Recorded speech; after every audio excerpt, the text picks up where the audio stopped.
चलो करें स्टार्ट। अभी लास्ट क्लास में मैंने करवाया था आपको। अच्छा, पूरी क्लास में देख लेते हैं क्या क्या करवाया हमने। हमने इसके अंदर डिज़ाइनिंग पढ़ ली अनलाइन कैनाल की। अनलाइन कैनाल में भी हमने लेसी थ्योरी पढ़ ली थी, ठीक है। हमने कैनेडी थ्योरी पढ़ ली, दोनों थ्योरी पढ़ ली हमने।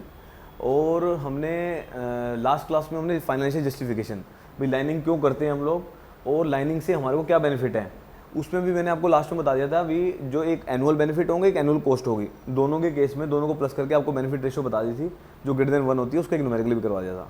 तो वो कैसे फाइंड आउट होती है वो सारी चीज़ें ले ली थी। उसके अंदर ये भी बता दिया था कौन कौन सी कॉस्ट लेके चलोगे, एक सीपेज कॉस्ट, एक मेंटेनेंस कॉस्ट, एक एनुअल कॉस्ट, ये तीनों चीज़ें कॉस्ट लेके मैंने आपको कल सारी जस्टिफिकेशन बता दी थी आपको, ठीक है। अब आपको क्या करना है, नेक्स्ट जो टॉपिक है मेरा sediment transport mechanism. Next topic is, अरे ये तो नहीं चल रहा है यार, दोनों पॉज कर दो उसको। Hello hello,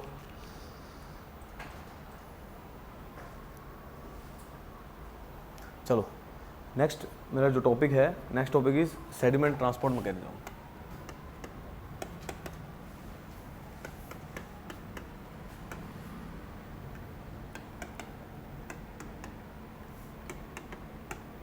sediment transport mechanism start करते हैं इसको। When water flows in a channel, water flows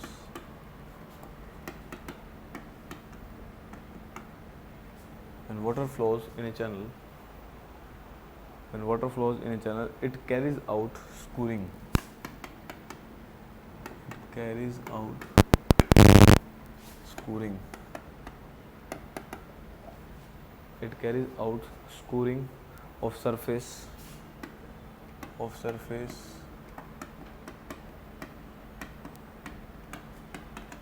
due to which these particles are swept, these particles are swept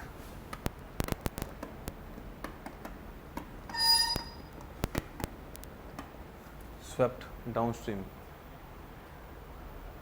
by the moving water, by the moving water. It is termed as sediment transportation. It is termed as sediment transportation.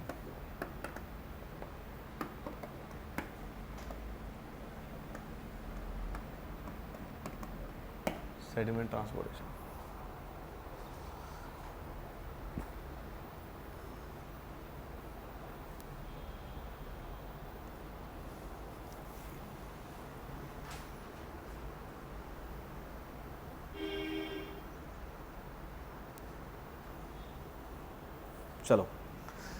चलो इसका M देखते हैं एक बार।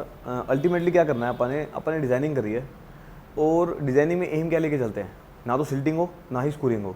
अच्छा, अगर silting होएगी तो क्या नुकसान होगा, अगर सिल्टिंग होएगी तो क्या नुकसान होगा,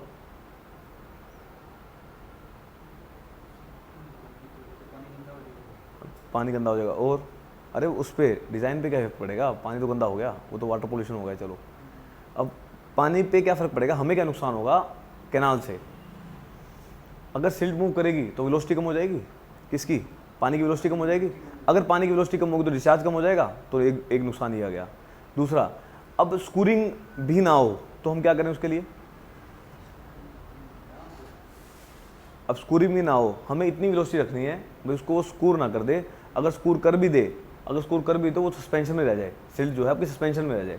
तो अल्टीमेटली हमारा एम क्या है, जो सेडिमेंट है उसको हमने क्या करना है, उसको हमने सस्पेंशन में रखना है, ये हमारा एम रहता है। ये मैंने आपको सारी कहानी बता चुका हूँ। तो अपने को अल्टीमेटली इसको मैं अगर रिलेट करूँ, एनवायरनमेंट में हमने पढ़ी थी सेल्फ क्लिनसिंग वेलोसिटी, याद है, पढ़ी थी एनवायरनमेंट पढ़ी थी सेल्फ क्लिनसिंग वेलोसिटी, उसकी वो इसी से रिलेटेड होगी। सेल्फ क्लिनसिंग वेलोसिटी में क्या था, वो इतनी वेलोसिटी है, वो ऑटोमेटिकली साफ करके चली जाती है। तो अल्टीमेटली उसको रिलेट करने के लिए हमें इतनी सफिशिएंट वेलोसिटी रखनी है, ना तो स्कूरिंग होने दे ना ही सिल्टिंग होने दे, और अगर हो भी गई तो उसको सस्पेंशन में रखें। तो ये मेरा सारा एम रहता है। तो उसको डिज़ाइन करने का एम ये रहता है मेरा। अब अल्टीमेटली एक थ्योरी और आ गई थी, उसको बोलते हैं shield theory.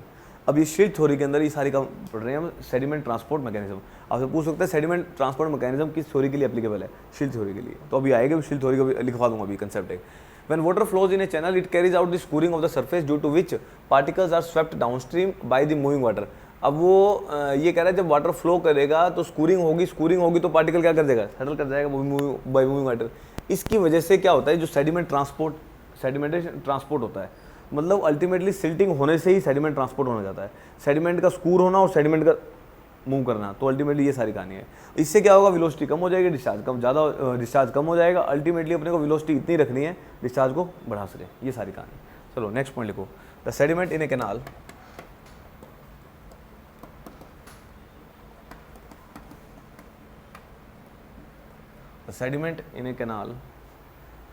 is a burden to be carried out, is a burden to be carried out, is a burden to be carried out by flowing water, by flowing water is termed as sediment load, is termed as sediment load. अब क्या कह रहा है, एक और term आ गई अपने सामने। अब कहता है कि जो सेडिमेंट है कैनाल के अंदर, ये एक बर्डन होती है कैनाल के लिए, बर्डन होती है, तो इसको हम फ्लोइंग वाटर के साथ एक बर्डन क्रिएट करती है, तो उसको बोल देते हैं सेडिमेंट लोड। तो सेडिमेंट लोड भी एक भाषा होगी भाई, ये सेडिमेंट के उसके आने की वजह से ही जो लोड आता है उसको सेडिमेंट लोड बोल देते हैं। ठीक है, चलो next is the sediment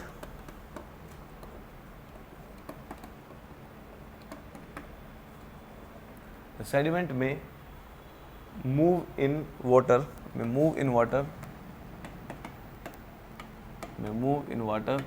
either, the sediment may move in water either as bed load, either as bed load or as suspended load, or as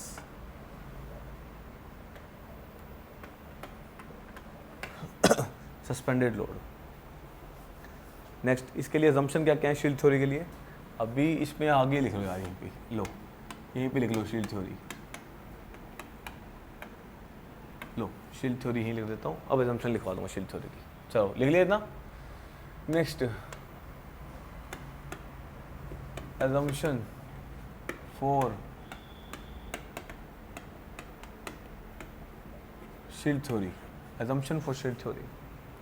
assumption for shield theory, soil is incoherent,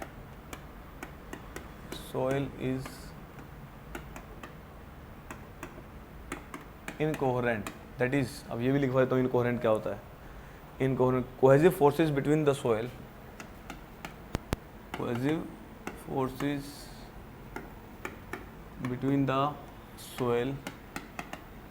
is zero. Cohesive forces between the soil is zero. Second,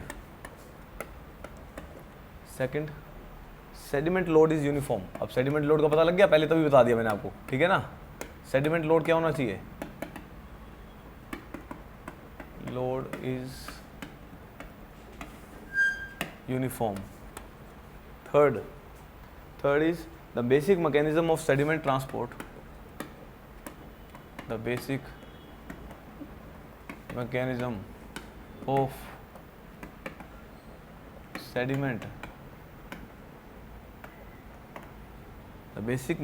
sediment transport is the weight of water, is the weight of water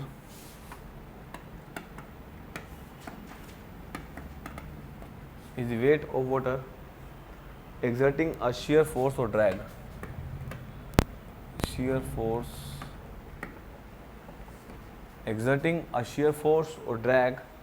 or tractive force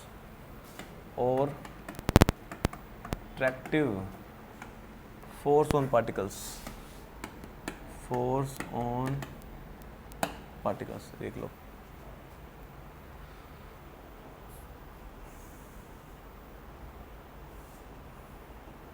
चलो अब सारी कहानी देख लो।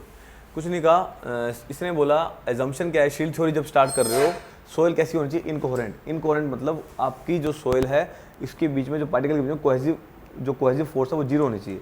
अगर cohesive force zero है तो कैसी soil है, कोहेजनलेस सोइल है। तो अल्टीमेटली सारी कहानी कोहेजनलेस सोइल के लिए करोगे। जैसे एग्जांपल, अगर पानी में प्रेजेंट है sand, sand is a cohesionless soil. अगर पानी में प्रेजेंट है सैंड तो वहाँ पे ये क्या हो जाएगा, ये सारी की सारी जो थ्योरी है वो एप्लीकेबल हो जाएगी। अगर प्रेजेंट है क्ले, वो होएगी नहीं। क्यों? सोइल क्या जो क्ले क्या करेगी, आप जितना मर्जी उसमें जीरो कर देना स्ट्रेस उसमें, बट वो क्या करेगी, वो खुद के वेट के कारण नीचे जाएगी। तो क्ले जो है, क्योंकि क्ले क्या है, पोरोसिटी ज़्यादा है उसकी। सैंड की पोरोसिटी क्या है, वो नहीं है, तो परमेबिलिटी है उसके अंदर। तो अब उसके अंदर क्या है, जैसे स्ट्रेस जीरो कर दो अपने आप मूव करने लग जाएगी। तो अल्टीमेटली अपने को सोइल को मूव कराना है, ट्रांसपोर्ट कराना है। समझ गए बात। नेक्स्ट, सेडिमेंट लोड क्या होता है, जो सेडिमेंट का लोड है वो क्या होना चाहिए, यूनिफॉर्म होना चाहिए कैनाल के ऊपर। नेक्स्ट बताया basic mechanism sediment transport is the weight of water. अब कहता है बेसिक मैकेनिज्म क्या है सेडिमेंट ट्रांसपोर्ट का, वो है वेट ऑफ वाटर, जो पानी का वेट है। अब वो पानी का वेट जो है वो फोर्स लगाएगा किसके ऊपर, मीडियम पार्टिकल के ऊपर। कैसी फोर्स लगाएगा, shear force, drag force, tractive force, ये लगाएगा। तो ये सारी कहानी है। अब इसकी एनालिसिस करेंगे, अब आपको बता दिया मैंने, इसकी एनालिसिस करेंगे, इसकी डेरिवेशन है पूरी, और डेरिवेशन पढ़ेंगे हम लोग। चलो अब डेरिवेशन पढ़ लेते हैं, ये पढ़ भी रखिए कई बार डेरिवेशन आपने। स्टार्ट करते हैं।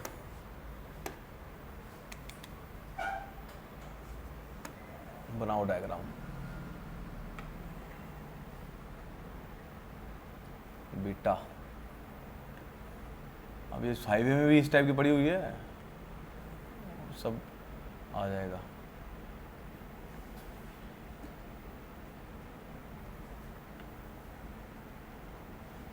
कंट्रोल वॉल्यूम, पानी भी पहले दिखाई देता। चलो पहले बना लिया क्या, चलो कोई बात नहीं, कोई बात नहीं, कोई नहीं बना दिया तो।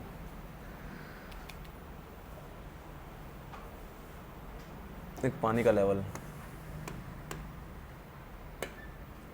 दिस इज द, ओहो ये पानी का लेवल है।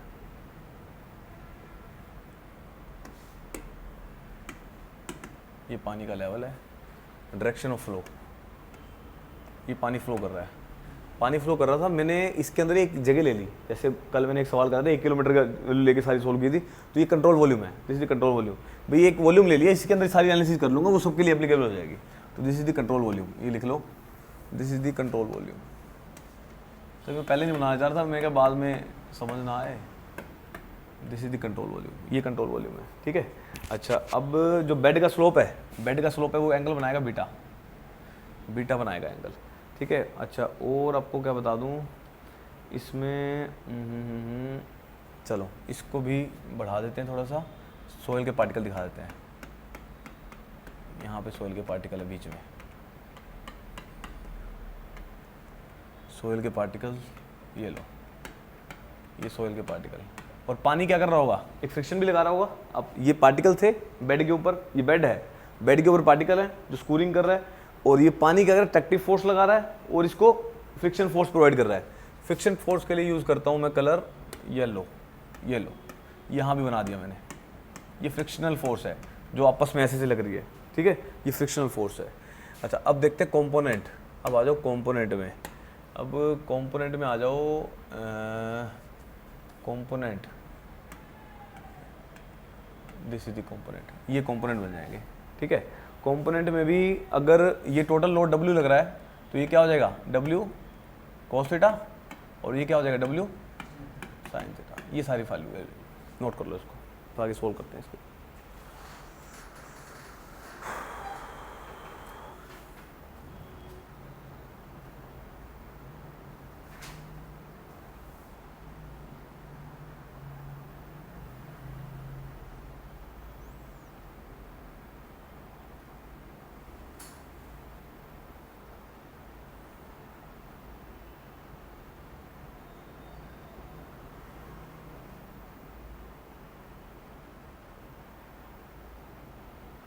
मोस्ट इंपोर्टेंट फॉर्मूला है, आता ही आता है। मतलब मैं अगर फॉर्मूला लिखवा दूँ ना हो जाएगा, पर याद नहीं रहेगा, इसलिए मैं डेरिवेशन भी करा रहा हूँ उनको।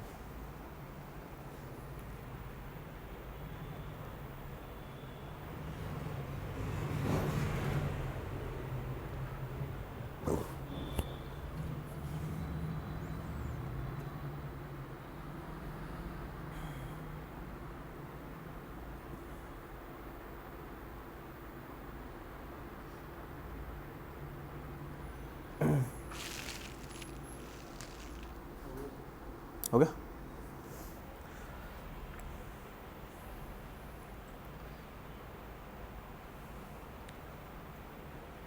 ये फ्रिक्शन फोर्स है, येलो से लिख देता हूँ, दिस इज फ्रिक्शन फोर्स। अब सारी फाइंड आउट कर लेंगे वैल्यू। एक सवाल बनेगा इससे, आपसे पूछ लेगा मैक्सिमम शियर स्ट्रेस की वैल्यू बताओ, आपसे पूछ लेगा एवरेज शियर स्ट्रेस की वैल्यू बताओ, बस दो ही चीज़। मैं अगर डायरेक्ट लिख दूँ तो भी हो जाता, बट बता देता हूँ कैसे आता है सारी चीज़ें। हो गया? चलो first point, shear force acting, shear force act करेगी ऑन सोयल पार्टिकल्स। क्या होगी? Acting on soil particle. Soil particle पे शियर फोर्स, जो देखो ये अपोज कर रही है, equal W sine theta, W sine theta, shear force जो एक्ट कर रही है। शियर फोर्स का बीटा बहुत स्मॉल है, where beta is very small, where beta is very small. अगर बीटा स्मॉल है तो बीटा को आप साइन बीटा लिख सकते हैं, साइन बीटा को आप टेन बीटा लिख सकते हैं। ठीक है, ये बता रखा है मैंने, हाईवे में बताया था, सारी जगह बताया हुआ है तो ये लिख सकते हैं आप। नेक्स्ट, फ्रिक्शनल फोर्स किसके इक्वल होगी? फ्रिक्शनल फोर्स, इसका मतलब जो आपका फ्रिक्शन प्रोड्यूस कर रही है, ये इसके अपोजिट है। ये इधर देखो, ये जितना अपोज करेगी उतना ये आएगी, तो फ्रिक्शन फोर्स किसके इक्वल आ जाएगी? Frictional force equal to W tan beta, W tan beta, W tan beta, हाँ very very small. Tan beta क्या है? स्लोप है, स्लोप ऑफ द चैनल, तो tan beta is the slope of the channel, tan beta is the slope of bed या channel. इसको S से denote कर लो, एस से ही, ठीक है, this is S. Value put कर दो, इसकी वैल्यू कितनी आ जाएगी? हो गया इतना? फ्रिक्शन फोर्स की वैल्यू कितनी आ गई? फ्रिक्शन फोर्स की वैल्यू आ गई डब्ल्यू इंटू में S, W into S. W किसके इक्वल है? गामा किसके इक्वल होता है? Gamma is equal to W by volume होता है। तो डब्ल्यू किसके इक्वल लिख दूँ? अगर वाटर की बात कर रहा हूँ तो वाटर के दोनों केस वाटर के हो जाएंगे। This is gamma of water into में वॉल्यूम वाटर इंटू में एस। ये मेरा फॉर्मूला बन गया फ्रिक्शनल फोर्स का। This is the frictional force. हो गया? अभी निकालना मुझे ये फ्रिक्शनल फोर्स या शियर फोर्स, दोनों इक्वल है।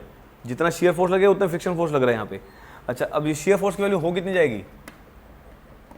शियर फोर्स की वैल्यू, शियर फोर्स की वैल्यू कितनी हो जाएगी? यहाँ पे पुट करो volume of water. Volume water किसके इक्वल?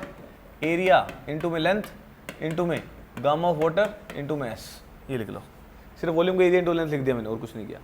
अच्छा, ये एरिया कौन सा है? ये एरिया कौन सा है? ये एरिया ऑफ फ्लो है, जो वाटर का जो, या क्रॉस सेक्शन एरिया बोल सकते हो इस टाइम, ठीक है। अच्छा, अब निकालो शियर स्ट्रेस, जिसकी वैल्यू मुझे निकालनी है। शियर स्ट्रेस किसके इक्वल होता है? Shear force by area. Area कौन सा होगा यहाँ पे? Wetted area. Shear force by area, wetted area हो गया। अच्छा, शियर फोर्स की वैल्यू निकल चुकी है अपनी, कितनी है? एरिया इंटू में लेंथ इंटू में गामा डब्ल्यू इंटू में एस भाग में वेटेड एरिया किसके इक्वल होगा? पैरामीटर इंटू में लेंथ, पैरामीटर इंटू लेंथ। कल बताया था ना आपको, 1 किलोमीटर की लेंथ ले ली थी, जितना पेरीमीटर हो। अल्टीमेटली क्रॉस सेक्शन दिखाऊंगा इसका, ये देख लो क्रॉस सेक्शन, ये ऐसे है। यहाँ पे आपका ये बेड के पार्टिकल्स हैं, और यहाँ पे आपको येलो कलर से दिखाया है मैंने, जो फ्रिक्शनल फोर्स लगा रहा है, ठीक है। ये दिखाया था ना आपको, ये दिस इज द फोर्स। ये ऐसा है, मतलब दिखा मैंने ऐसे रखा है, दूसरा व्यू दिखा रखा है, ये ऐसे व्यू दिखा रखा है। तो ये सारी कहानी बन गई अपनी। अच्छा, अब इसके अंदर जो करता है काट दो और निकाल दो वैल्यू। एल से तो एल गया। अच्छा, ए बाई पी क्या होता है? पढ़ी ए बाई पी, बोलो। ए बाई पी, जो शियर स्ट्रेस आएगा वो कौन सा आएगा? एवरेज आएगा शियर स्ट्रेस। हाँ जी, हाँ जी, ए बाई पी आर होता है। हाँ, शियर स्ट्रेस निकाल दो, तो shear stress average shear stress आ जाएगा अपना ए बाई पी इंटू में गामा डब्ल्यू इंटू में S. Most important formula, direct पूछा जाएगा आपसे, आर इंटू में गामा डब्ल्यू इंटू में एस। अगर आपको मिलेगा इस फॉर्म में, देखो गामा डब्ल्यू इंटू में आर इंटू में एस, ये आपको ऐसे याद करना है फॉर्मूला, सीधा फॉर्मूला है। ये मैं देख लूँ, average shear stress, this is average shear stress, ठीक है।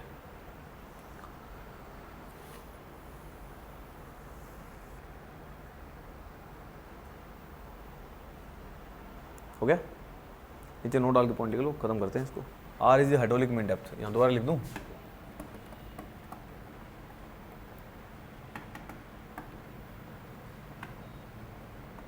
आपको पेपर देना है तो अभी ये फॉर्मूला याद करो, डायरेक्ट पूछ लेगा आपसे, सीधा पूछेगा आपसे बोलेगा इरिगेशन के पॉइंट ऑफ व्यू से, जैसे आपको बोल देगा सेडिमेंट ट्रांसपोर्ट मैकेनिज्म में एवरेज शीयर स्ट्रेस बताओ, डायरेक्ट फॉर्मूला आएगा, 3-4 ऑप्शन दे देगा, ये लगा देना।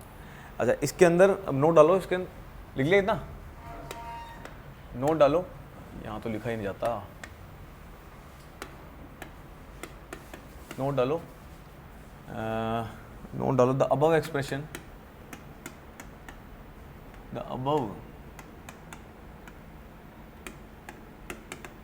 the above expression represent the average shear stress, represent the average shear stress,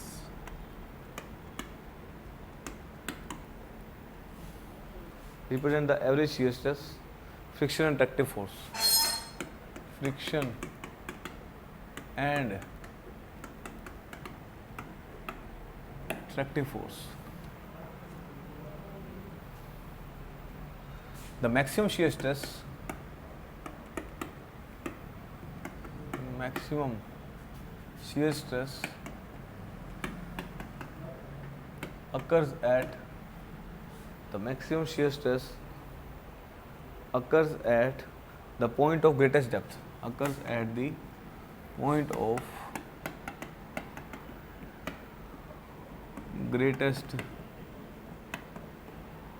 depth, occurs at the point of greatest depth or at the center of any channel, or at the center of any channel। अब कितना होती है वो भी लिख लो, maximum gamma W, are था ना वहाँ पे वाई लिख देना, ये मेरा फॉर्मूला बन जाएगा, टाउ मैक्स की वैल्यू। ये कैसे आती है, Y is the water depth in a channel, Y is the in a channel.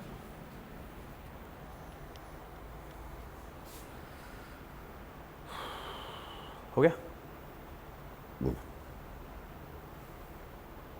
अब शीयर स्ट्रेस का डिस्ट्रीब्यूशन बताता हूँ, उसका न्यूमेरिकल करेंगे, उसको थोड़ी सी वैल्यूज आएगी उसकी। आगे समझ, कुछ नहीं किया, जब मैक्सिमम शीयर स्ट्रेस की बात करेगा वो हमेशा मैक्सिमम डेप्थ पे लाई करता है, तो आर की जगह वाई लिख देना बस, वो कुछ नहीं करना। ओके, चलो अब आ जाओ थर्ड पॉइंट। कितने पॉइंट हो गए इसमें? तो पॉइंट तो कुछ बताया नहीं मैंने, एजम्पशन तो होगी, सेडिमेंट ट्रांसपोर्ट मैकेनिज्म, एजम्पशंस। ऐसा करो, इसको फर्स्ट डाल लो, इसको 2 डाल लो, अब थर्ड पॉइंट, तीसरा पॉइंट में लिखो एक्चुअल शीयर स्ट्रेस डिस्ट्रीब्यूशन क्या होगी, एक्चुअल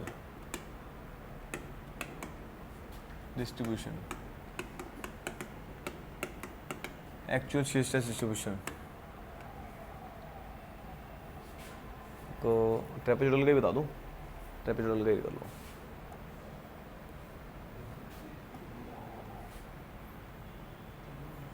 चलो, दिस इज द कैनाल, इसकी डिस्ट्रीब्यूशन, शीयर स्ट्रेस की डिस्ट्रीब्यूशन आएगी, दिस इज द वैल्यू।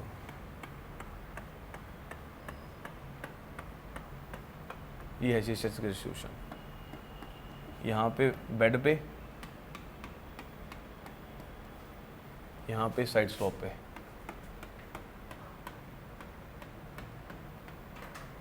ये शीयर स्ट्रेस की एक्चुअल डिस्ट्रीब्यूशन है, ऐसी होती है, साइड से ऐसे होती है ये, समझ रहे हो, मान के चलते हैं हम ऐसे, और एक्चुअल में जो शीयर स्ट्रेस प्रोड्यूस हो रहा है, जो हम मान के चलते हैं, वो कैसी होती है, वो भी कलर दूसरा ले रहा हूँ, स्ट्रेट देखता हूँ बनती है तो मुझसे। चलो, ये एक्चुअल शीयर स्ट्रेस, मतलब जो मान के चलते हैं। अब जो आई है अपनी वो ये है, अभी वैल्यू लिखता हूँ सबकी।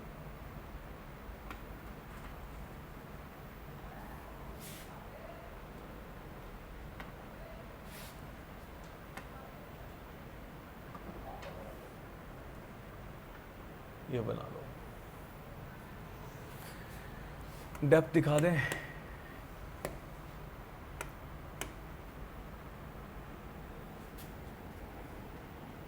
ये मैक्सिमम डेप्थ है, ये मैक्सिमम डेप्थ है, सबकी वैल्यू लिख देता हूँ अभी। अच्छा, और जो शियर स्ट्रेस है, मैक्सिमम शियर स्ट्रेस कहाँ लाई करती है? बीच में, है ना, मैक्सिमम जहाँ पे डेप्थ होती है, ये जो डेप्थ होती है, और ये जो डेप्थ होती है ये है 2/3 टाइम्स ऑफ वाई। ये आपको ध्यान रखना है, सारी चीज़ याद रखनी है आपको, 2/3 टाइम्स ऑफ वाई पे, ठीक है। अच्छा, अब ये बताओ मुझे, बेड पे जो शियर स्ट्रेस होगा, ओ सॉरी स्लोप पे जो शियर स्ट्रेस होगा मैक्सिमम स्लोप पे, ये होगा टाउ एस एम, ये भी होगा tau S M, tau S M मतलब मैक्सिमम शियर स्ट्रेस। और यहाँ पे बेड पे, सो टाउ साइड स्लोप का था, ये बेड का हो गया टाउ बी एम, ये लिख लो, ये लिख देता हूँ मैं। बेड पे जो शियर स्ट्रेस है, किस पे? मैक्सिमम शियर स्ट्रेस, स्लोप पे, साइड स्लोप पे, और ये साइड स्लोप पे, ये सारी वैल्यू आ जाएगी। और जो हम मान के चल रहे थे वो वैल्यू कितनी आई थी? अभी थोड़ी देर पहले आई थी ना, ये थोड़ी देर पहले वैल्यू आई थी जो टाउ की value, average shear stress gamma W R into S, ये मान के चल रहे हैं। येलो से लिख दूँ, दिक्कत नहीं आएगी, येलो से ही लिख देता हूँ, gamma W R into S, यहाँ भी gamma W R into S, gamma W R into S, ये लिख लो सारी चीज़ें, ये आपको ध्यान रखनी है। अल्टीमेटली एवरेज शियर स्ट्रेस के लिए हमने इसको लीनियर मान लेते हैं, बट एक्चुअल में लीनियर नहीं होता, एक्चुअल में ऐसी शेप होती है, this is the actual shape. Actual में ही पता लगता है भी मैक्सिमम कहाँ लाई करेगी, जहाँ पे मैक्सिमम डेप्थ होती है। अब वो मैक्सिमम कितनी है? Tau S M means side slope shear stress on side slope maximum shear stress, ठीक है, ऐसे maximum shear stress on side slopes, जो लिख देता हूँ। This is tau S M maximum shear stress, maximum shear stress at maximum shear stress on sides, on side slope. अच्छा, tau B M maximum shear stress on bed, ये note कर लो सारा फटाफट से। This is the full supply level, full supply level लिख लो इसको।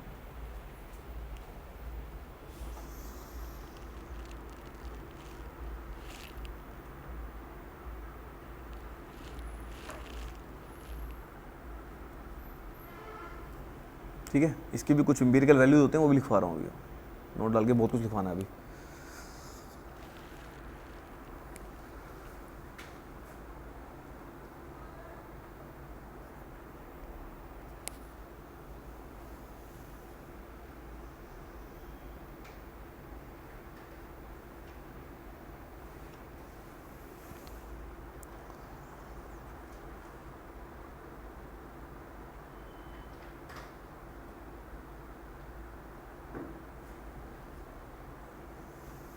हो गया, चलो अब लिखो कुछ, अब याद करने वाली चीज़ें रह गई, अब लिखते जाओ, नोट डाल के, नोट डाल के लिखते जाओ।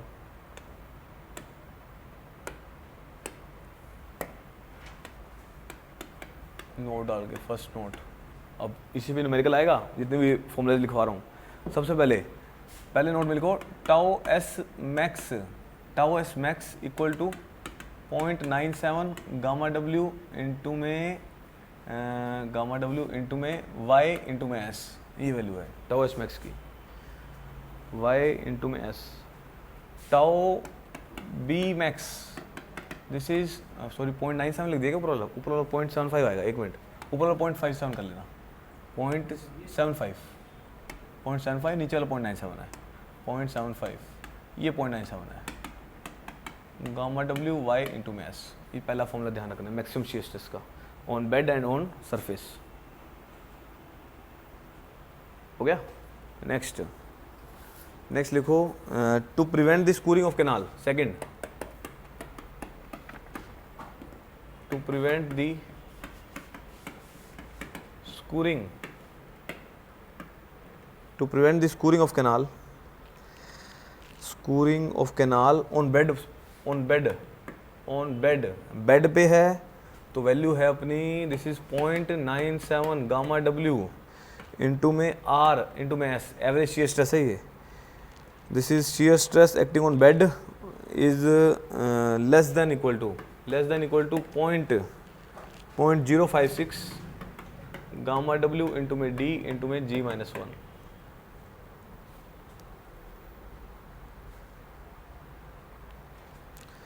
नेक्स्ट, अब गामा डब्ल्यू से गामा डब्ल्यू कट जाएगा, हैं, एक गामा डब्ल्यू से गामा डब्ल्यू जाएगा, फॉर्मूला क्या बन जाएगा, 0.97 R into S is less than 0.056 D into में g-1, ये फॉर्मूला बन जाएगा। अच्छा जी की भी अगर वैल्यू पुट कर दो तो 0.97 R into S is less than 0.056 D, g की वैल्यू कितनी होती है 2.65 माइनस में 1। अरे इनऑर्गेनिक सॉइल के लिए लिखवा रखी है। वैल्यू बताओ, यहाँ से वैल्यू आएगी अपनी 11 times of R S, 11 times of are S is less then D, ये आपको याद करनी है बस। अब ये आपको मेरा मोटिव नहीं था बताने का, ये आता कहाँ से, ये आपको ध्यान रखना है, स्टार लगा दो।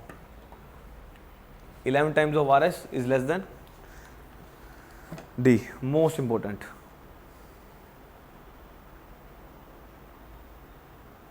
अब ये सारी shear स्ट्रेस है, वो shear स्ट्रेंथ है, ठीक है। अब ये भी लिख देता हूँ यहाँ पे, this is shear stress,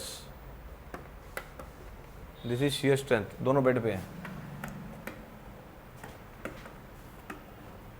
on bed.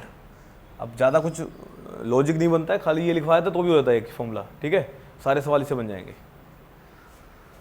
अब ये आ गया to prevent the scouring of the, अब साइड स्लोप पे हो रहा, जाओ चलो एक फॉर्मूला हो रहा है, खत्म करते हैं बस, हो गया, इसके न्यूमेरिकल करेंगे। टू प्रिवेंट दी, कितने हो गए, 2 हो गए, तीसरा to prevent the scouring on bed side slope, scouring on side slope, देखो इसके लिए फॉर्मूला, दिस इज 0.75, ये तो याद ही हो गया, गामा डब्ल्यू इंटू में R S is less than gamma W into में डी इंटू में g-1 रूट ऑफ 1 माइनस में sine square theta to the sine square phi, to the sine square phi. Phi क्या है, angle of internal friction, phi is the angle of internal friction, theta is the side slope, theta is the side slope, वहाँ beta लेके चला था but यहाँ पे theta ही लिख लो, याद नहीं रहता है, theta is the side slope. चलो ये वैल्यू भी आ गई। यहाँ से जब वैल्यू सोल्व करोगे, एज्यूम जी की वैल्यू 2.65, जब पुट करोगे तो वैल्यू आ जाएगी मेरी 0.75 R into S less than equal to D by 11 root of 1 minus में साइन स्क्वायर ऊपर फाई है theta, theta divide by sine square phi. बस ये आपको फॉर्मूला याद रखना है, this is the most important formula. आपको 2 फॉर्मूले याद करने थे, कैसे आए ये बता दिए, वो उसका कोई लॉजिक नहीं है, करो ना करो ये याद करने हैं अपने को, ठीक है। ये मेरे 2 फॉर्मूले हो गए। चलो न्यूमेरिकल करते हैं अब।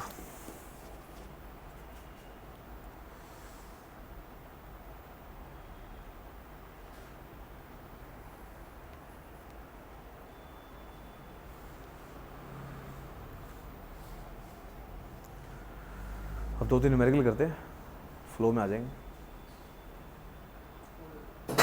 हो गया। चलो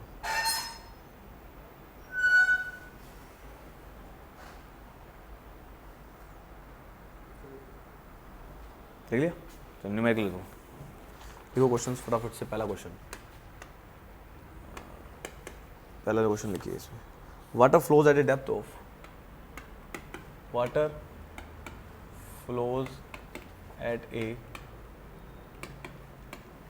flows at a depth of 0.6 meter in a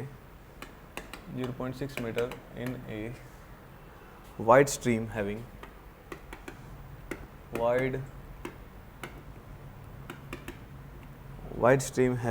a bed slope of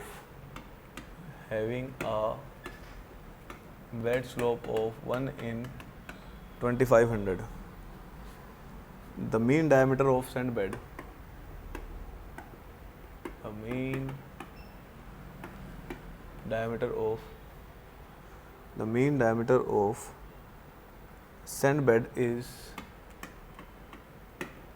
sand bed is 1 mm. Sand is 1 mm. ये क्या किलोमीटर तो नहीं हो रहा, इन्वर्टर बज रहा है? अच्छा, क्या?